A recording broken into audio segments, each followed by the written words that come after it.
Ya, salam sejahtera untuk kita semua. Assalamualaikum warahmatullahi wabarakatuh. Waalaikumsalam warahmatullahi wabarakatuh, Bu. Ya, kemarin saya sudah menjelaskan tentang penyajian data dengan grafik belum, Mbak?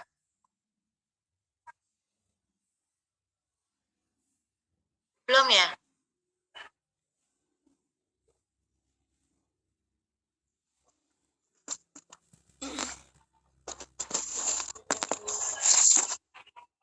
Oke, kalau belum kita langsung saja ya.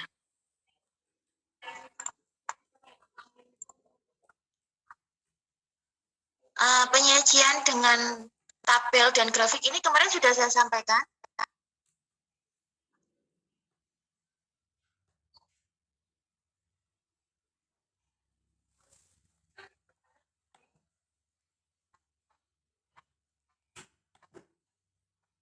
Nah, ini sudah saya sampaikan atau belum? Sudah, Ibu.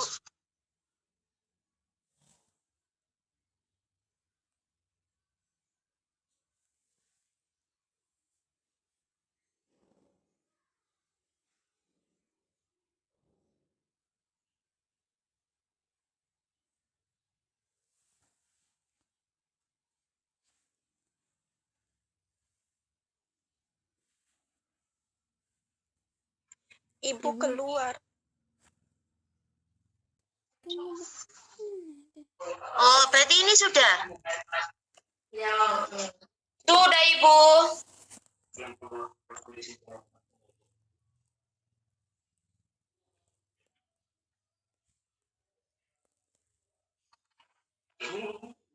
Oh, berarti ya. Mana cara menyampaikan nilai dengan tabel atau grafik. Nah, sekarang kita bagaimana menghitung nilai rata-rata suatu distribusi data ya. Share screen saya sudah nampak semua? Sudah, Bu. Oke, baik. Di sini apa saja perhitungan nilai di gejala pusat ya. Ada mean atau min atau ada median, ada modus dan ada range. Ini pada data yang dikelompokkan dan tidak dikelompokkan. Jadi ini yang harus dihitung ya. Min, median, modus dan range. Nah, jadi dari sekumpulan data atau distribusi data ada beberapa harga atau nilai yang dapat kita anggap sebagai wakil dari kelompok data tersebut ya. Jadi dari beberapa nilai ada satu data yang mewakili satu nilai yang mewakili data tersebut ya. Lalu nilai-nilai yang biasa digunakan untuk mewakili data tersebut adalah min atau modus. Min dan modus. Jadi disebut sebagai nilai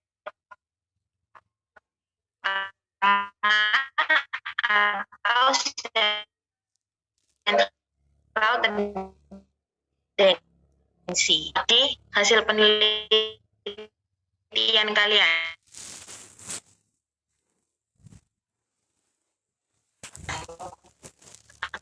Min ya. Nah, di sini dari respondennya 5 orang ya, memiliki berat badan yang pertama 56, 62, 52, 48 dan 68.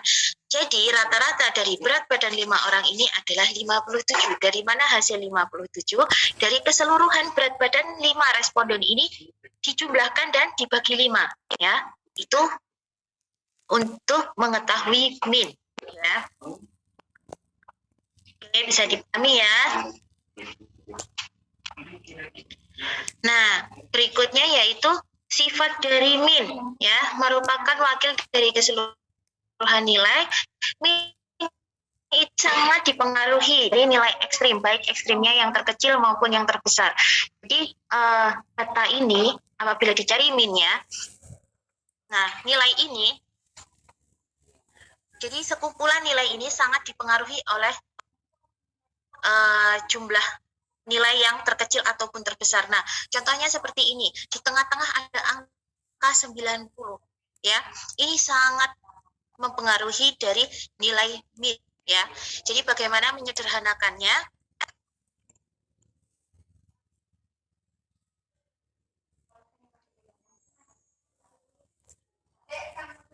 Nah, bagaimana cara menyederhanakannya? Yaitu keseluruhan nilai ini dijumlah.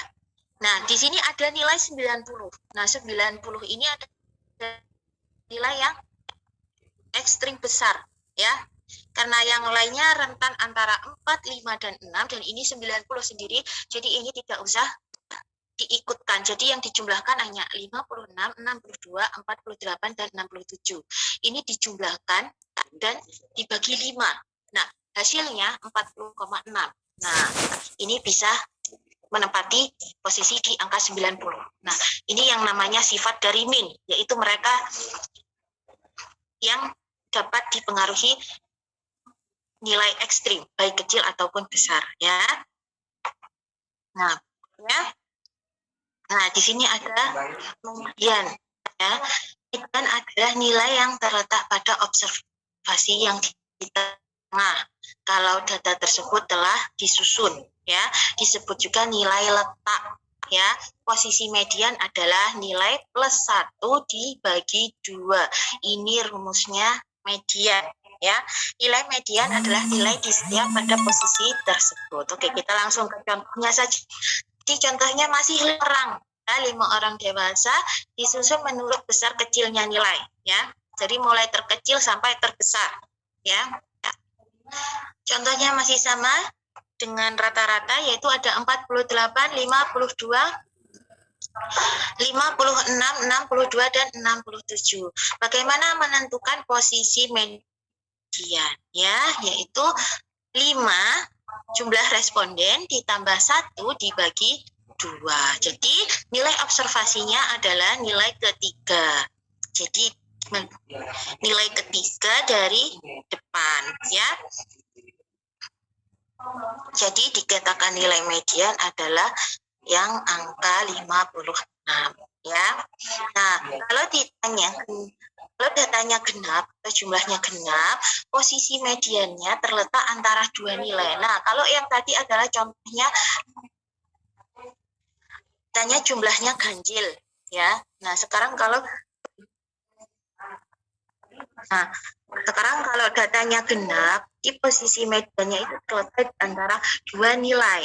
Maka nilai median itu rata-rata dari dua nilai tersebut. Nah, ini pengamatan pada 6 orang. Kalau tadi 5 orang, sekarang nambah 1, 6 orang karena genap.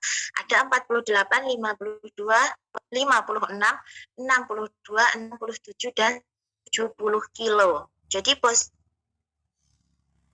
mediannya sesuai pengamatan kan di antara angka 3 dan 4. Antara angka ketiga dan keempat. Jadi tinggal di angka keempat adalah 62. Nah, ini dijumlah dibagi 2. Jadi nanti ketemu nilai mediannya berapa? Yaitu nilai mediannya adalah 59. Dari mana? Dari angka 3, yaitu 56, dan itu 62 dijumlah dan dibagi 2. Ya, dengan 59 itu untuk menentukan median. Nah,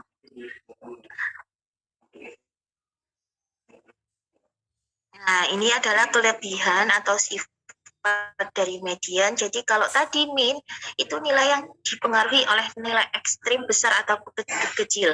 Nah, kalau median sendiri ini adalah nilai yang tidak dipengaruhi oleh tak ekstrim. Meskipun pada posisi ketiga, tetap di posisi ketiga, yaitu ini 60 kilo. Meskipun ada nilai ekstrim nih di akhir, yaitu 95, ya. Oke, bisa dipahami Mbak sampai sini? Ada yang didiskusikan sebelum slide selanjutnya?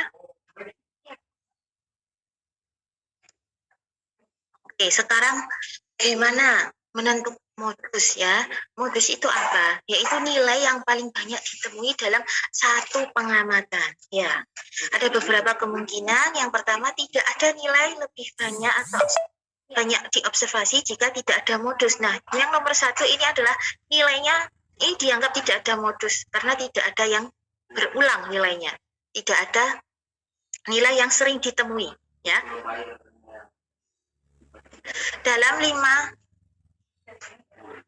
data ini, 5 angka ini tidak ada angka yang double atau sering ditemui, ya. Nah, di sini modus itu ada 3, ya. Ada yang ya. Di sini contohnya ada 56, 62-nya 3 kali, berikutnya 25. Dikatakan modus atau unimode, yaitu adalah 62. Jadi yang sama hanya satu angka, 62, hanya satu nilai, ya. 62 3 kali. Ya, bisa dipahami sampai sini untuk unimode atau unimodus? Bisa, Bu. Ya, bisa dipahami ya, Mbak?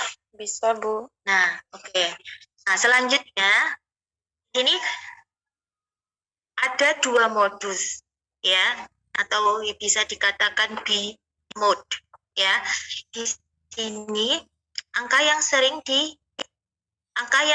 paling sering muncul atau paling sering ditemui ada 2, yaitu 58 dan 62, yang mana terdiri dari angka 56, 55, 58-nya ada 2, 60-nya ada 1, 62-nya ada 2.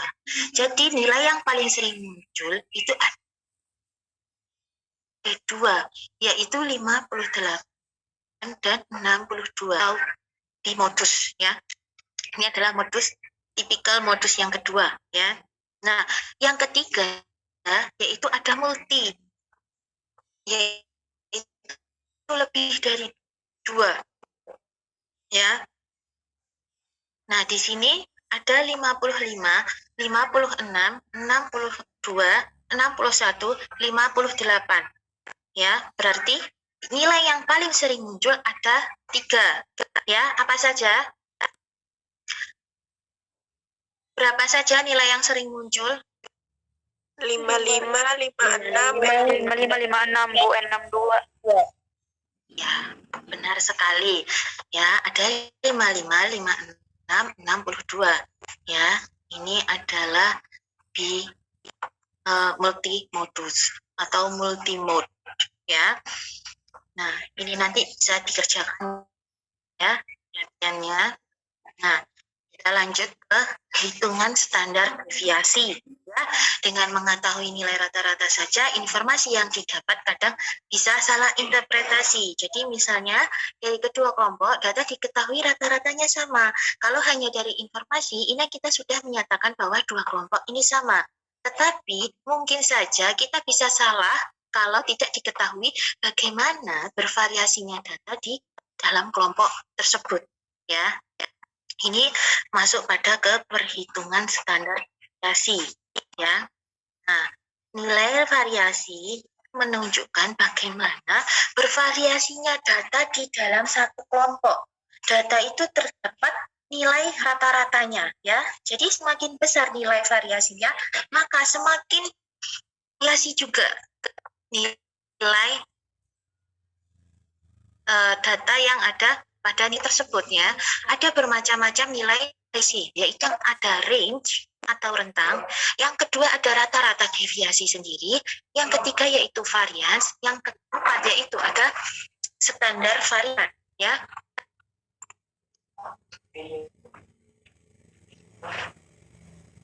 Oke, sebentar tunggu temannya yang lain join, ya.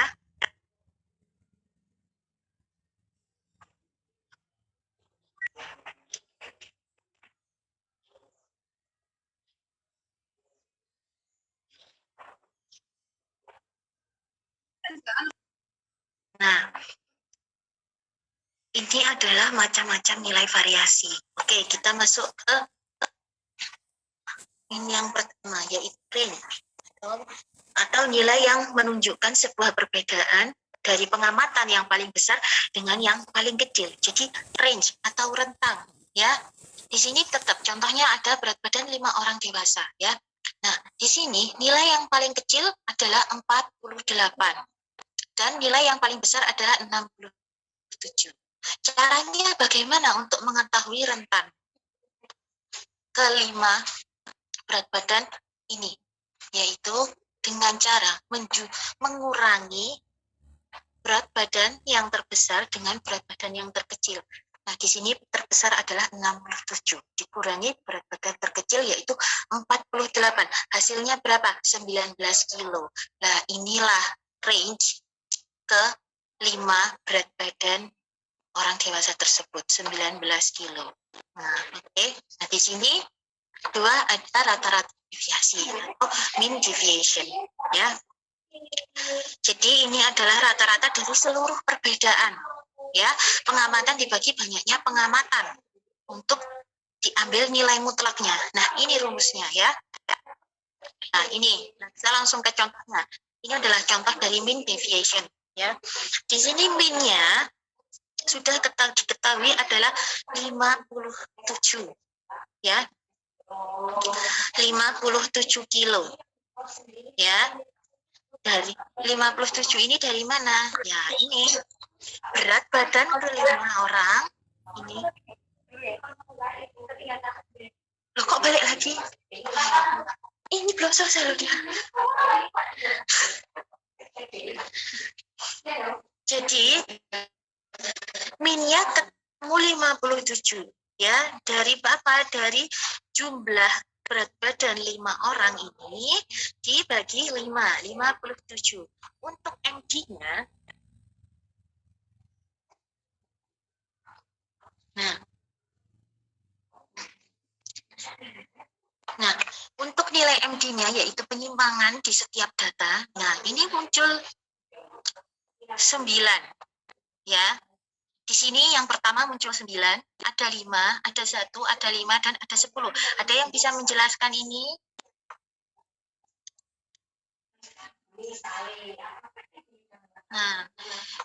Nah, ini adalah rumus dari MD, ya.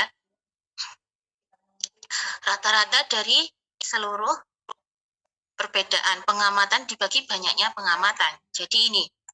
Nah, mean deviasi MD itu didapatkan dari, nah ini 57, ini adalah jumlah dari kelima berat badan orang dewasa ini dikurangi dari berat badan responden ke-1, ya. Jadi 57 ini dikurangi 48, ada 9. Jadi muncul mean deviation-nya adalah 9. Ya. Nah, yang kedua yaitu 57 dikurangi berat badan responden kedua yaitu 52, yaitu 5. Jadi penyimpangan datanya atau mean deviation-nya muncul 5. Ya. Dan selanjutnya, karena responden ketiga itu berat badannya lebih besar dari hasil mean kelima, dari hasil mean kelima responden tadi, jadi dibalik 62 dikurangi 67, jadi hasilnya berapa? Berapa? 62 dikurangi 57. 5. Ibu. Iya, betul. Ya, 5. Nah, ini untuk responden keempat, ya. Nah, 67 dikurangi 57, maka mean deviation-nya ketemu berapa? 10. Nah, ketemu 10 kan? Nah, ini yang dinamakan mean deviation, ya. Jadi mean deviation adalah jumlah dari mean ini dikurangi berat badan para responden ini, ya. Maka akan muncul hasil mean deviation-nya. Angka ke tengah ini, angka di tengah ini, ya. Nah, untuk mengetahui rata-rata mean deviation-nya, ini tinggal semua ini dijumlah, ya.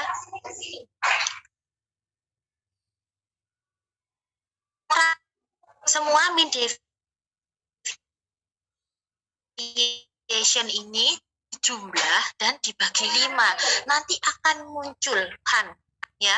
Jadi mean deviation dari 5 responden tadi dengan nilai sekian ini adalah 6 kilo ya. Untuk mengetahui kuadratnya, mean deviation kuadrat, nah ini tinggal dikali saja. 9 kali 9, 5 dikali 5, 1 kali 1, 5 kali 5, 10 kali 10 ya. Oke, bisa dipahami Mbak untuk mean deviation?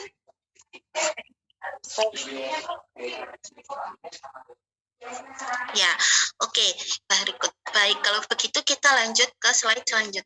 Ya, yang berikutnya yaitu varians. Itu rata perbedaan antara mean dengan nilai masing-masing yang diobservasi. Nah, ini rumusnya. Ya, kita langsung ke contohnya. Oke. Nah, ini nilai rata-rata dibagi N dikurangi 1. Ya. Jumlah berat badan dibagi 4.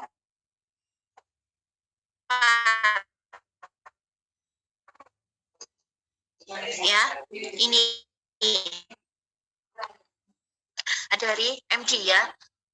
Tadi hasil dari kuadrat mean deviation itu adalah variannya ya. Ada 81, 25, 1, 25 dan 100 ya. Ini dijumlah dan dibagi 4. Nah, itu nanti akan ketemu varian dari mean deviation ya. Nah, lalu berikutnya yaitu ada standar deviasi ya. Jadi standar deviasi itu apa? Yaitu sebuah simpangan baku, yaitu suatu nilai yang menunjukkan tingkat variasi suatu kelompok data. Jadi simpangan baku itu dikuadratkan yang disebut varians. Jadi nih, nilai penyimpangan tadi apabila dikuadratkan itu disebut dengan varians ya. Untuk mengetahui varians itu bagaimana ini ya. Jadi hasil dari varians atau kuadrat dari mean deviation ini dijumlah semuanya. Tadi kan ada 5 orang. Karena rumusnya dibagi N min 1. Jadi dibagi 4 ya. Hasilnya ada 58. Ini adalah varian.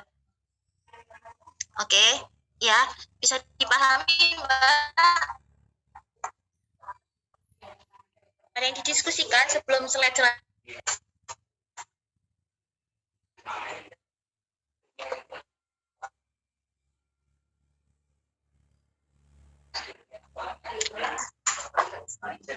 Atau ada yang perlu diulang?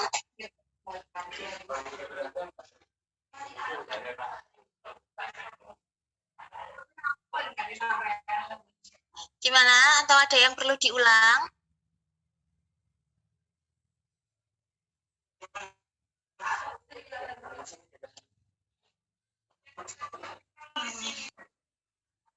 Oke, nanti kita sambil latihan. Nanti kalau sambil latihan bisa sambil diskusi ya.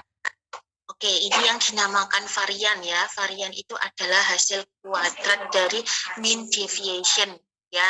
Yang mana untuk mengetahui nilai varian itu adalah seluruh hasil kuadrat dari mean deviation. Tadi kan di sini contohnya ada 5 responden. Nah, ini dibagi 4, jadi sama dengan 58. Jadi ketemu variannya berapa dari tabel di atas tadi ya, adalah variannya ketemu 58 ya.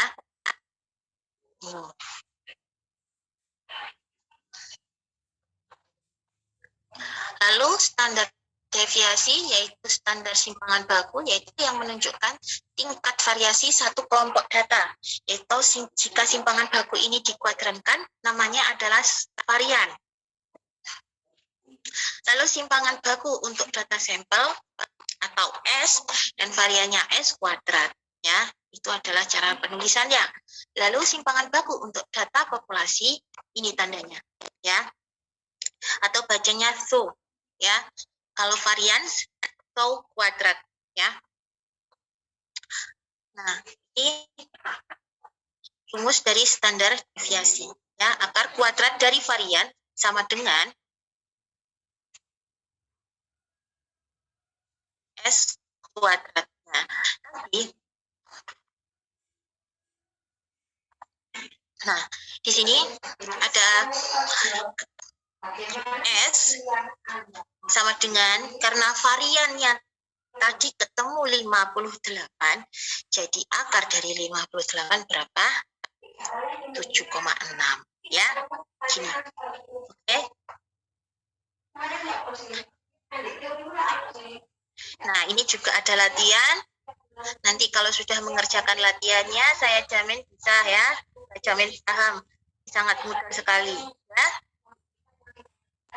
Oke. Ya.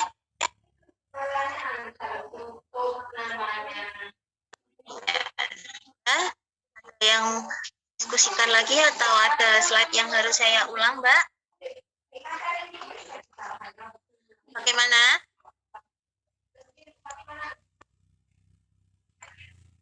Oke, saya stop share screen dulu. Nah, nanti kalau memang ada yang belum paham, bisa ditanyakan langsung ke saya, ya. Untuk tugas penelitian semuanya sampai mana? Sudah selesai semua? Belum Sudah, Ibu. Ibu. Belum Ibu. Belum, Ibu. Oke. Belum Ibu. Oke, penelitian semuanya. Oh, belum. Ya, kalau ada yang mau didiskusikan bisa tag saya, ya. Mohon maaf kalau kemarin ada yang tag saya belum saya balas karena kemarin ada akreditasi kampus, ya. Oke. Ya, nanti tugasnya itu latihannya dikerjakan, ya. Nanti PowerPoint-nya saya kasihkan ke PC-nya, ya. Ini PC-nya Mbak Ismarini, ya. Ya, Mbak Ismarini. Iya, Ibu. Satu kelas ada berapa orang, Mbak Ismarini? 38, Ibu. Ada berapa? 38 apa 39? 38. Nah, Mbak Ismarini siapa saja yang nggak masuk hari ini? Ya. Oke. Ya, kalau ya pokoknya Mbak Ismarini saya di list siapa yang nggak masuk hari ini, ya. Jadi di partisipan hanya ada 38 dan tidak ada lagi partisipan di waiting room, ya. Dan tidak ada yang harus saya admit, ya, di waiting room-nya. Oke. Nah, silahkan dikerjakan. Ada sisa waktu beberapa menit. Ada sisa waktu 7 menit. Silahkan dikerjakan latihan soalnya dan dikumpulkan, ya. Nanti kalau ada yang belum paham atau perlu diulangi, nanti bisa tag saya. Terus untuk penelitian semuanya bisa dilanjutkan, ya. Baik, Bu. Ya, Ibu. Ya. Oke, kalau gitu saya akhiri dulu. Cukup sekian pertemuan pada siang hari ini. Selamat beraktivitas dan wassalamualaikum warahmatullahi wabarakatuh. Waalaikumsalam warahmatullahi wabarakatuh. Saya meeting, ya.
Keluar ini.